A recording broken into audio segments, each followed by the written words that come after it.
जय हिंद साथियों। ऑर्गेनिक एकड़ यूट्यूब चैनल पे और मेरे खेत पे आप सभी का स्वागत है। साथियों, हिंदुस्तान एक ऐसा कृषि प्रधान देश है जहाँ पे 75% से ज़्यादा लोग गरीब और छोटे किसान हैं, जिनके पास 1 हेक्टेयर से भी कम ज़मीन है खेती करने के लिए। और जैसे जैसे यही ज़मीन अगली पीढ़ियों में बढ़ती जा रही है, सभी के हिस्से में ज़मीन और भी कम होती जा रही है। और अगर खेती बढ़ाने के लिए आप ज़मीन खरीदने की सोचते हैं तो वो भी बहुत मुश्किल है, क्योंकि हर साल ज़मीनों के रेट और ज़्यादा ही बढ़ते रहते हैं। अब ऐसे में अगर मैं आपको ये बात बताऊं कि आप उतनी ही ज़मीन में 4 गुना मुनाफा कमा सकते हैं, तो शायद आप मेरे पे हंसेंगे। पर आपके हंसने से मुझे फ़र्क भी क्यों पड़ेगा, क्योंकि मैं तो पिछले साल इसी टेक्निक से 4 गुना मुनाफा कमा चुका हूँ।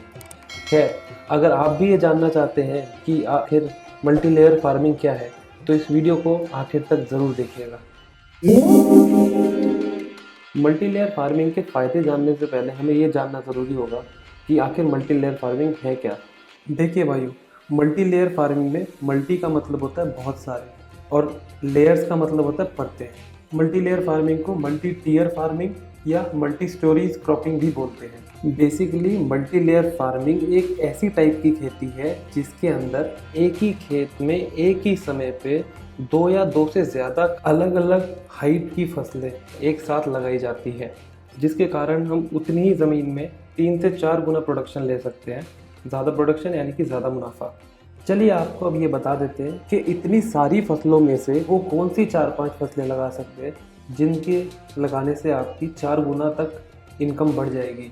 तो सबसे पहली परत के अंदर आप कोई रूट क्रॉप लगाइए, यानी कि जड़ वाली फसल लगाइए, जैसे कि अदरक, लहसुन, प्याज, अरबी, हल्दी। इन फसलों की जो शूट होती है, जो ऊपर उसकी पत्ते निकलते हैं, वो 1 से 2 फीट तक ही जाते हैं। और इनकी जो जड़ें होती है, जो हमारी फसल होती है इसमें, वो भी ज़्यादा गहराई तक नहीं जाती है। जड़ों वाली फसलों के साथ आप एक पत्तेदार फसल ले सकते हैं, जैसे कि पुदीना, धनिया, पालक, चौलाई, कोई भी साग, मेथी, बथुआ। ये वाली फसलों की खास बात ये है कि ये 45 दिनों के अंदर करीब करीब तैयार हो जाती है, और इनको आप जड़ों समेत ही उखाड़ के बेच सकते हैं। जब आप इन जड़ों को उखाड़ेंगे तो आपकी जो नीचे की फसल है, जो आपने जड़ों की फसल लगा रखी थी, उन जड़ों के अंदर अपने आप ही गुड़ाई हो जाएगी, और हवा और पानी दोनों ही बेहतर लग पाएंगे, जिससे आपकी नीचे वाली जो जड़ों वाली फसल है उसकी ग्रोथ में फ़ायदा मिलेगा। और साथ ही साथ, क्योंकि इन पत्तेदार सब्जियों की भी जड़ें ज़्यादा गहराई तक नहीं जाती हैं, तो ये फसलें भी, जो आप दूसरी लेयर्स में फसलें लगाएंगे, उनके साथ कंपटीशन में नहीं होंगी। और इन फसलों की खास बात यह है कि ये पूरी की पूरी ज़मीन को अच्छे से घेर लेती है, और कहीं पे भी खरपतवार को उगने की जगह नहीं मिलती है, और इसमें हमारी नलाई की कॉस्टिंग भी बच जाती है। खैर, ये दोनों फसलें लगाने के बाद आप कोई एक बेल वाली फसल लगा सकते हैं, जिसे हम क्लाइंबर्स बोलते हैं, जैसे कि करेला, तोरी, टिंडा, खीरा, पेठा। ये सारी फसलें आपको लगाने के लिए एक स्ट्रक्चर की तैयारी भी करनी पड़ेगी। वो स्ट्रक्चर बहुत महंगा हो या ना हो, उससे फ़र्क नहीं पड़ता है। बात यह है कि वो कम से कम भी 6 फीट तक का तो स्ट्रक्चर होना चाहिए, और इतना मजबूत होना चाहिए कि वो आंधी तूफान में गिरे नहीं और बेलों का वजन सपोर्ट कर पाए, ताकि ये बेल वाली फसलें जल्दी से ऊपर चढ़ पाए, और ये जो नीचे पालक वाली फसल हमने लगा रखी है, जो पत्तों वाली फसल है, उससे कंपटीशन में ना आए। जो ये बेल वाली फसलें होती है, इनकी जड़ें भी बहुत नीचे तक जाती हैं, और इसीलिए जो पहले 2 फसलें लगा रखी है उनसे कंपटीशन में नहीं आती हैं। ये तीनों आप फसलें लगाने के बाद चौथी एक फसल कोई भी प्लांटेशन क्रॉप लगा सकते हैं, जैसे कि पपीता हो गया आपका, ये बनाना, केला हो गया, या आपका नारियल हो गया। आप इस बात का भी ध्यान रखिएगा कि अगर आप प्लांटेशन क्रॉप लगाते हैं अपनी चौथी परत में, तो आपको ये पता होना चाहिए कि आपका खेत में 3 साल तक ये फसल रहेगी। तो अगर जो किसान इतने लंबे टाइम तक इंतज़ार नहीं करना चाहते, वो सिर्फ पहली 3 परतें ही लगा सकते हैं, जो कि आपकी जड़ों वाली फसल है, पत्तेदार फसल है, और आपकी बेल वाली फसल है। ये सारी की सारी फसलें आपकी एक सीज़न में उग के हार्वेस्ट होकर आपका खेत अगले सीज़न के लिए खाली भी छोड़ देगी।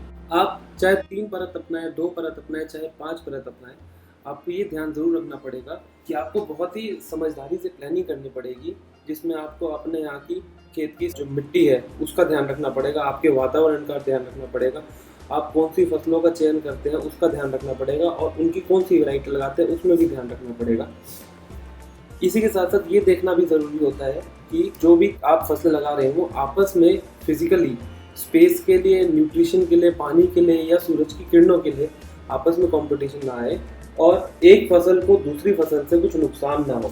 अगर आप ये बात ध्यान में रखते हैं सारी, तो आप अपने हिसाब से कोई भी एक्सपेरिमेंट तैयार कर सकते हैं, जिसमें आप प्याज के साथ गाजर लगा सकते हैं, आप हल्दी और मक्का का कॉम्बिनेशन कर सकते हैं, जैसा कि मैंने अभी ये हेलो किसान वाली वीडियो में दिखाया था आपको।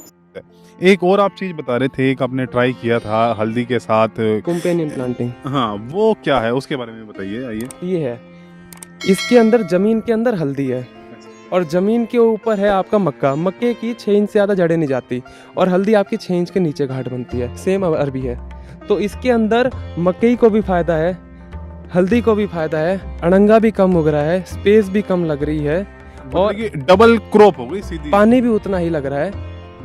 और जब हम मक्के को उखाड़ेंगे तो चारा हो गया, मक्के का भुट्टा टूट गया, चारा गाय को मिल गया, हल्दी 9 महीने की फसल है अपनी चलती जा रही है। और साथ साथ जब मक्के को उखाड़ेंगे तो फिर नलाई और जो गुड़ाई करते हैं जिसमें हवा जाती है जमीन के अंदर, वो भी हो गई। तो it's a campaigning symbiotic relationship, जिसमें दोनों ही फसल को फायदा हो रहा है और खास करके मेरा हो रहा है उतनी जमीन में उतनी मेहनत में डबल करें। चलिए अब आपको मल्टी लेयर फार्मिंग के बहुत सारे फायदे बताते हैं। दोस्तों, मल्टी लेयर फार्मिंग का एक ऑब्वियस सा बेनिफिट तो यही है कि आपका जो खेती लायक एरिया है वो टेक्निकली स्पीकिंग 4 गुना बढ़ जाता है। यानी कि हम 1 एकड़ से 4 एकड़ के बराबर तक की हम सब्जियां एक ही सीजन में ले सकते हैं। और ऐसा करने के लिए हमें नई जगह खरीदने की भी ज़रूरत नहीं है, क्योंकि हम वही वाली जगह का इस्तेमाल करते हैं जो हम वैसे भी खाली छोड़ देते हैं क्यारियों के बीच में। और तो और जो खरपतवार होती है हमारे खेतों में, वो भी मल्टी लेयर फार्मिंग में बहुत कम होती है, क्योंकि हमारे इस फार्मिंग मॉडल के अंदर कोई 1 इंच का भी ऐसा एरिया नहीं रह जाता हमारे पूरे खेत में जिस पे हम कोई ना कोई फसल ना उगा रखी हो। तो इसीलिए अगर एक बार फसल ऊपर उठ जाती है तो उसके बाद जो खरपतवार और जो हमारा अड़ंगा होता है, वीड्स होती है, उनको उगने की जगह और न्यूट्रिशन नहीं मिल पाता, जिसके कारण पेस्ट कंट्रोल में भी बहुत मदद मिलती है और कीड़ों का अटैक उतना नहीं पड़ता जितना मोनो कल्टीवेशन में पड़ता है। मल्टी लेयर फार्मिंग से चौथा सबसे बड़ा फायदा हमारा पानी की बचत में होता है, क्योंकि यहाँ पे इवेपोरेशन से यानी कि सूरज की किरणों से पानी हवा में उड़ता नहीं है, तो इसीलिए नमी मिट्टी के अंदर ज़्यादा टाइम तक बनी रहती है। मल्टी लेयर फार्मिंग के अंदर एक्सट्रीम टेम्परेचर का इतना ज़्यादा प्रकोप नहीं पड़ता। अगर ज़्यादा गर्मी के अंदर भी यहाँ पे थोड़ी ठंडक रहती है और बहुत ठंड के अंदर भी यहाँ पे थोड़ी गर्मी बनी रहती है। और तो और ओले या फिर कोई ऐसी आपदा आ जाए उसमें भी काफ़ी बचाव हो पाता है, क्योंकि नीचे तक जब ओला गिरता है तब तक वो 3-4 परतों से होकर गिरता है और नीचे इतना डैमेज नहीं कर पाता। छोटे किसानों के लिए तो ये टेक्निक अमृत है, क्योंकि इसके अंदर ना कि सिर्फ आपको 4 गुना इनकम मिलेगी, बल्कि आपको साल भर लगातार इनकम मिलती रहेगी, क्योंकि कोई ना कोई फसल आपकी हार्वेस्ट होती रहेगी और आप उसे मंडी में बेच सकते हैं, ताकि आपके पास रेगुलर इनकम बनी रहे। मल्टी लेयर क्रॉपिंग का छोटे किसानों पे एक और बहुत बड़ा फायदा ये है कि वो रिस्क को कम कर देता है, क्योंकि इसमें आपके पास 4 फसलें हैं और कोई एक अगर खराब भी हो जाती है कोई कीड़े से या फिर कोई और प्रॉब्लम से, तब भी आपके पास 3 और फसलें हैं जिनको आप बेच के अपना खर्चा निकाल सकते हैं। तो ओवरऑल आपको घाटा होने की कम संभावनाएं हो जाती है। इसी के साथ साथ मल्टी लेयर फार्मिंग का जो तरीका है वो आपके खेत की मिट्टी को भी बढ़िया बनाता है। ये आपके सॉइल के कैरेक्टर को और टेक्सचर को दोनों को ही इम्प्रूव करता है। अगर हम मल्टी लेयर फार्मिंग की कुछ लिमिटेशंस की बात करें तो उसके अंदर सबसे ऊपर हमारा कॉस्टिंग निकल के आती है, क्योंकि इसमें ज़्यादातर काम हाथ से होता है, तो आपकी लेबर कॉस्टिंग काफ़ी बढ़ जाती है। दूसरे खेती के तरीकों से इसमें कॉस्टिंग स्ट्रक्चर बनाने के कारण भी पड़ जाती है। लेकिन किसान भाइयों, मल्टी लेयर फार्मिंग के साथ जो सबसे बड़ा प्रॉब्लमेटिक बात वो ये है कि इसके अंदर आपका जो सक्सेस रेट है वो सीधे निर्भर करता है कि आपकी नॉलेज कितनी है। इसीलिए इस टेक्निक को इस्तेमाल करने से पहले रिसर्च जरूर करें, कोई दूसरा फार्म विजिट जरूर करके आए जिसने इस टेक्निक में मास्टरी कर रखी हो। नमस्कार साथियों, अगर आपको ये हमारी वीडियो पसंद आई है तो हमारे YouTube चैनल पे जाके सब्सक्राइब जरूर करिएगा। सब्सक्राइब करने के बाद उसके साथ में बनी हुई घंटी जो कि नोटिफिकेशन का बेल आइकन है, उसे भी प्रेस कर दीजिएगा।